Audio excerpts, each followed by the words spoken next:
তারপর দুজনে একসাথে ক্লাসে চলে গেল। কলেজ টাইম শেষ করে বর্ষা আর বৃষ্টি কথা বলতে বলতে কলেজের গেটের কাছে আসতেই দেখলো শ্রাবণ গাড়ির সাথে হেলান দিয়ে দাঁড়িয়ে আছে বৃষ্টির অপেক্ষায়। শ্রাবণ আজকে সিম্পল একটা পাঞ্জাবি পরেছে সাদা রঙের, সাথে হাতে দামি ওয়াচ, চুলগুলো স্পাইক করা, মুখে লেগে আছে মুচকি হাসি। আজকে শ্রাবণ সানগ্লাস পরেনি। পাঞ্জাবিতে এমনিতেই ছেলেদেরকে দারুণ মানায়, সেখানে আজকে শ্রাবণ পাঞ্জাবি পরে এমন ফর্মাল লুকে অসম্ভব সুন্দর লাগছে। দূর থেকে শ্রাবণকে এভাবে দাঁড়িয়ে থাকতে দেখে বর্ষা বলে উঠল, হাই, मैं मर जाऊंगी। বুকের বাম পাশে হাত দিয়ে ধরে বলল বর্ষা।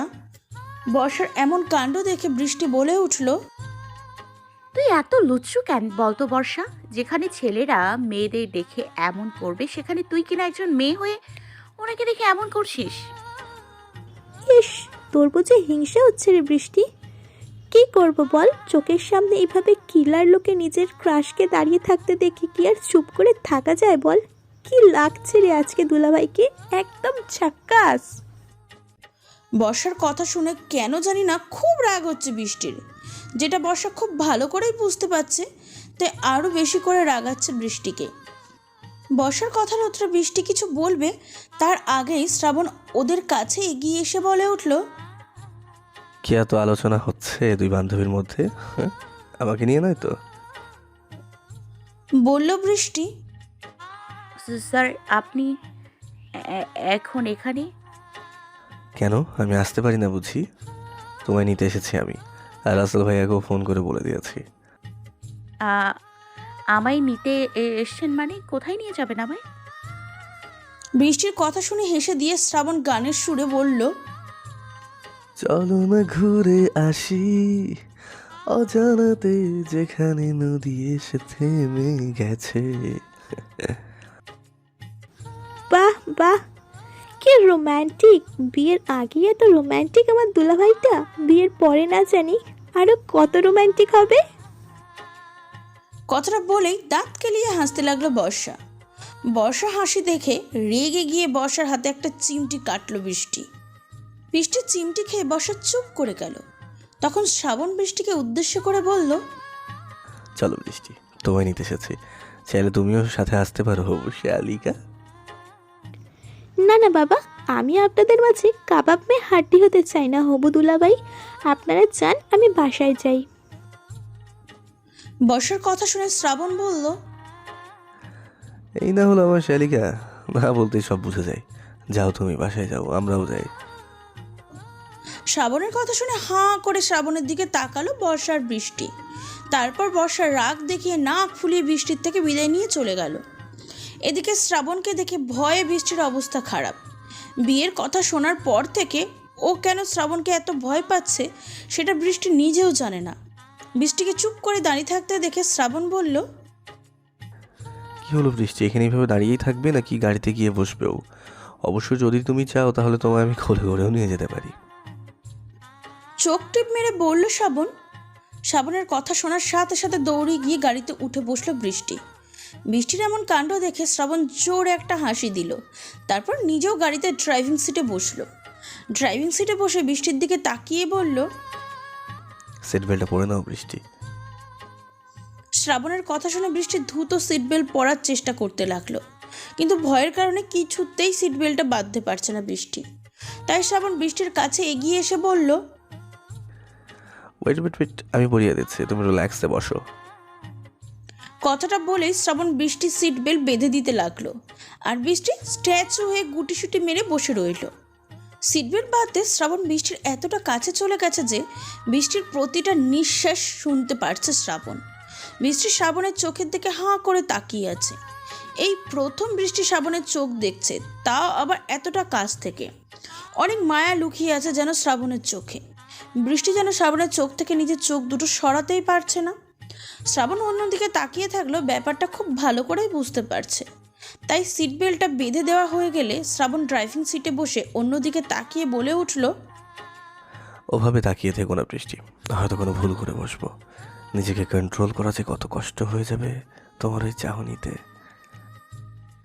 শ্রাবণের কথা শুনে অন্যদিকে তাকিয়ে বড় সড়ো ঢোক গিলল বৃষ্টি। তারপর হাতে থাকে ব্যাগটা মুখের সামনে উঁচু করে ধরল।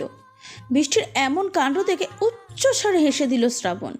তারপর গাড়ি চালানোয় মনোযোগ দিল। প্রায় অনেক সময় হলো গাড়িটা ছুটে চলছে তার আপন গতিতে। এর মাঝে কেউ কারোর সাথে একটা কথাও বলেনি, দুজনেই চুপ।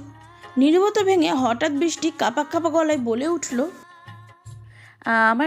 আমরা কোথায় যাচ্ছি? আপনার বডিগার্ডদের দেখছি না যে আজকে ওনাদের রেখেই বের হয়েছেন। শ্রাবণ কোনো কথার উত্তর দিচ্ছে না দেখে বৃষ্টির খুব রাগ হতে লাগলো।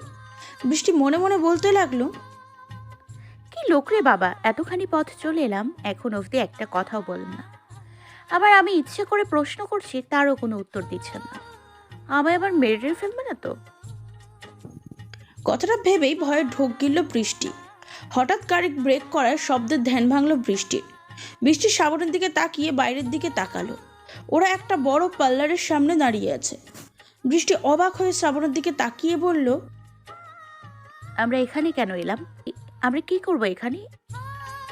বৃষ্টির কথার উত্তর না দিয়ে বৃষ্টির দিকে একটা প্যাকেট এগিয়ে দিয়ে শ্রাবণ বলল, নাও এগুলো ভিতরে নিয়ে যাও আর রেডি হয়ে আসো। ভিতরে আমার সব ঠিকঠাক করা আছে, তোমার কোনো অসুবিধা হবে না। শ্রাবণের কথা শুনে বৃষ্টি অবাক হয়ে বলল, এগুলো কি?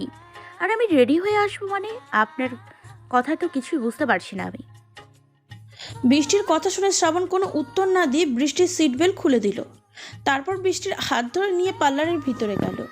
সেখানে দুজন মহিলা বৃষ্টিকে দেখে এগিয়ে আসে হাত ধরে নিয়ে যেতে যেতে বলল, স্যার আপনি বাইরে ওয়েট করুন, আমরা ম্যামকে রেডি করিয়ে আনছি। বৃষ্টি কিছুই বুঝতে পারছে না কি হচ্ছে ওর সাথে। মহিলা দুটো বৃষ্টিকে নিয়ে ওই প্যাকেট থেকে একটা গাঢ় নীল রঙের কারুকার্য করা অনেক সুন্দর গাউন জামা বের করে বৃষ্টির হাতে দিয়ে সেটাকে পরে আসতে বলল। বৃষ্টিও বাধ্য মেয়ের মতন গাউনটা পরে আসলো। তারপর মহিলা দুটো বৃষ্টিকে নিয়ে আয়নার সামনে বসিয়ে সাজাতে লাগলো।